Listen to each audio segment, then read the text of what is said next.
Assalamualaikum warahmatullahi wabarakatuh.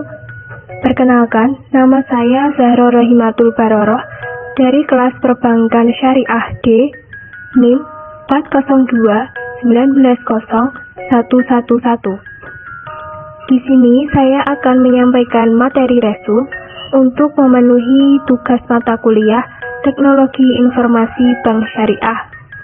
Materi yang pertama yaitu analisis pemanfaatan e-banking dalam industri perbankan di Indonesia ditinjau dari struktur, konduk, performance, paradigma. Dengan adanya layanan e-banking, nasabah akan dimudahkan untuk memperoleh informasi, melakukan komunikasi, dan melakukan transaksi perbankan melalui jaringan internet e-banking juga akan mengakibatkan perubahan perilaku masyarakat, yaitu untuk memenangkan persaingan dalam mempertahankan dan menjaring nasabah baru bagi perusahaan. Kebijakan pengembangan e-banking di industri perbankan di Indonesia yang dilakukan oleh beberapa bank membuktikan bahwa perubahan perilaku pasar terkait dengan perkembangan ICT, dalam hal ini adalah internet, telah mempengaruhi kebijakan industri perbankan dalam pengembangan strategi bisnis guna mempertahankan dan menciptakan nasabah atau customer baru. Pemanfaatan e-banking di Indonesia ditinjau dari paradigma SCP, antara lain, struktur industri perbankan di Indonesia dapat dikatakan berada dalam konsentrasi moderat berdasarkan indikator indeks Health-Down-Healthman atau HHI.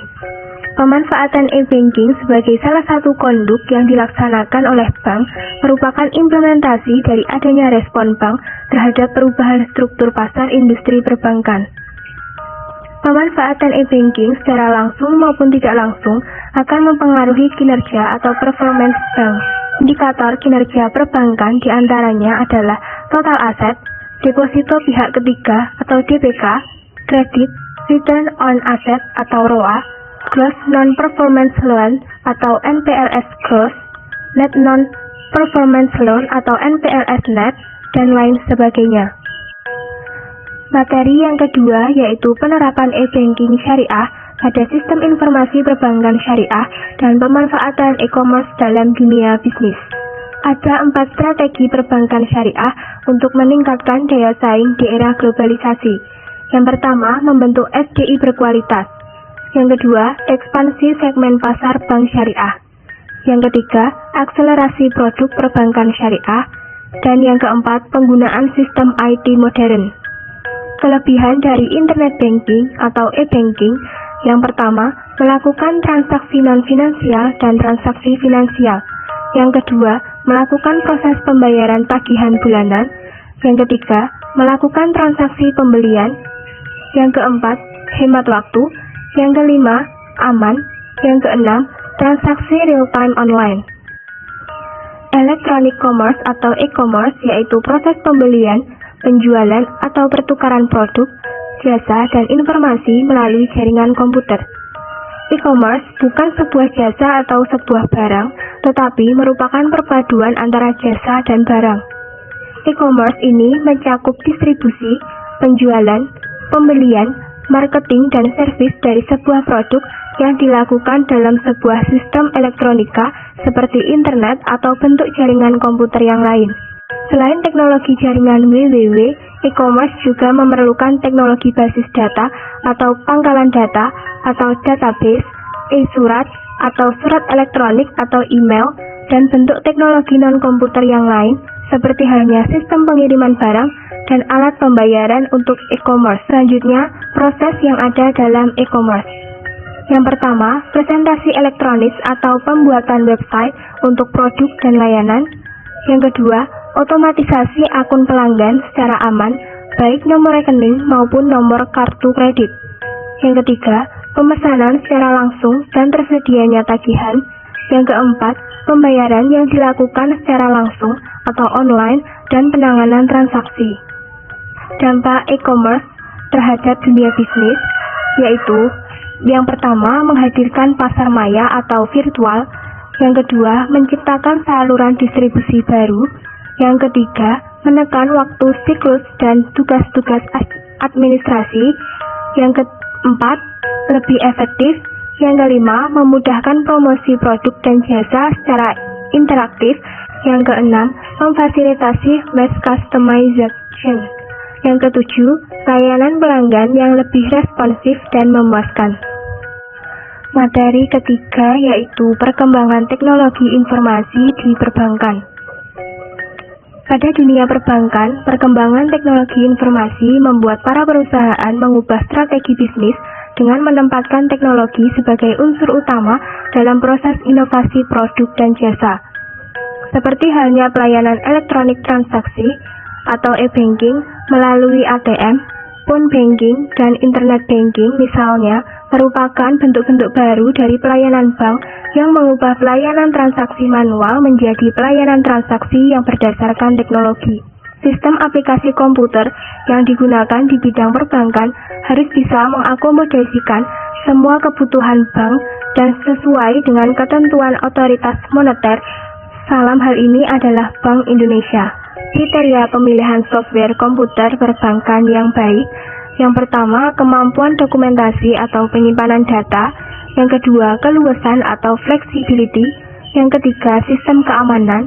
Yang keempat, kemudahan penggunaan atau user friendly. Yang kelima, sistem pelaporan atau reporting system. Yang keenam, aspek pemeliharaan. Yang ketujuh, source code. Yang kedelapan, struktur informasi dan hubungan antar subsistem aplikasi bank. Peran teknologi dalam dunia perbankan yang sangatlah mutlak, di mana kemajuan suatu sistem perbankan sudah tentu ditopang oleh peran teknologi informasi. Semakin berkembang dan kompleksnya fasilitas yang diterapkan perbankan untuk memudahkan pelayanan, itu berarti semakin beragam dan kompleks adopsi teknologi yang dimiliki oleh satu bank.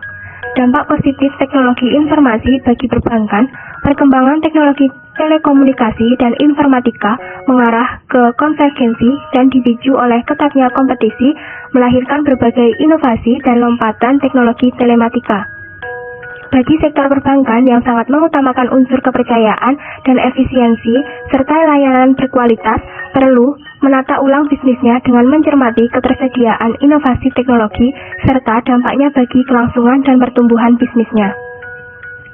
Kemajuan teknologi informasi menambah tantangan yang dihadapi oleh perbankan dan menyebabkan semakin pesatnya jenis produk dan jasa yang ada di perbankan.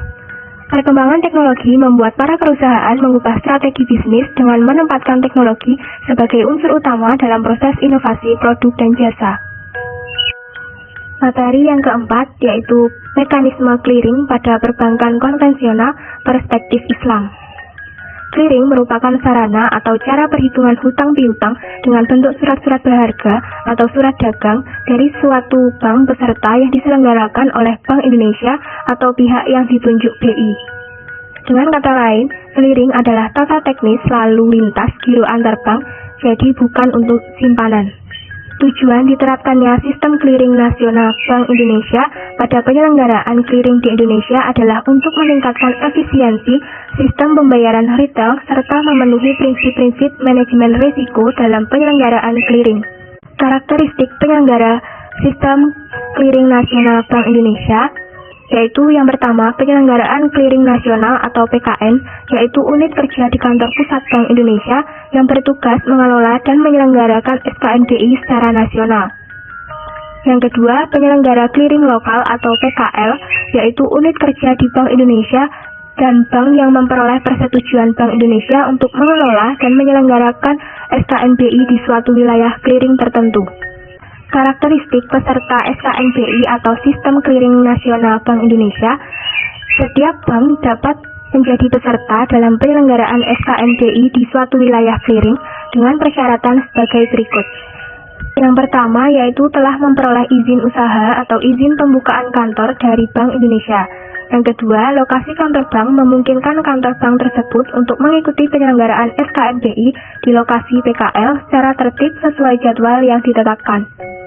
Yang ketiga, bank telah menandatangani perjanjian penggunaan SKNBI antara Bank Indonesia dan bank sebagai peserta. Yang keempat, kantor bank yang akan menjadi peserta menyediakan perangkat clearing antara lain meliputi perangkat TPK dan jaringan komunikasi, data, baik main maupun backup. jenis pre-fund. Yang pertama, clearing debit, dana tunai atau cash pre-fund, dan atau agunan atau collateral pre-fund.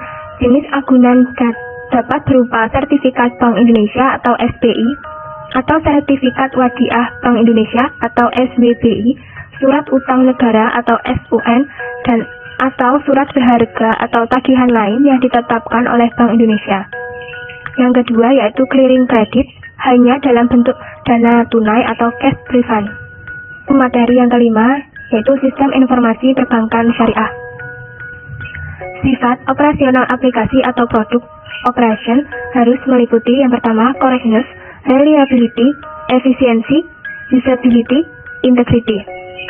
Kemudian kemampuan aplikasi dalam menjalankan perubahan atau produk revision yaitu harus meliputi maintainability, flexibility, testability.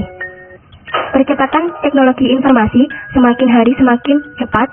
Perubahan-perubahan terjadi mulai dari operating system yang hampir setiap tahun mengeluarkan versi baru, software, pendukung, delivery channel maupun hardware yang terus dikembangkan untuk mengembangkan aplikasi sehingga dapat beradaptasi terhadap lingkungan baru. Delivery channel merupakan salah satu faktor yang harus diperhitungkan dalam pengembangan bisnis di masa depan, mengingat arah perbankan dunia menuju sistem cyberbanking atau perbankan maya. Mungkin itu yang dapat saya sampaikan. Apabila ada kurang lebihnya, saya mohon maaf yang sebesar-besarnya. Wallahul muwaffiq ila aqwamit thoriq. Wassalamualaikum warahmatullahi wabarakatuh.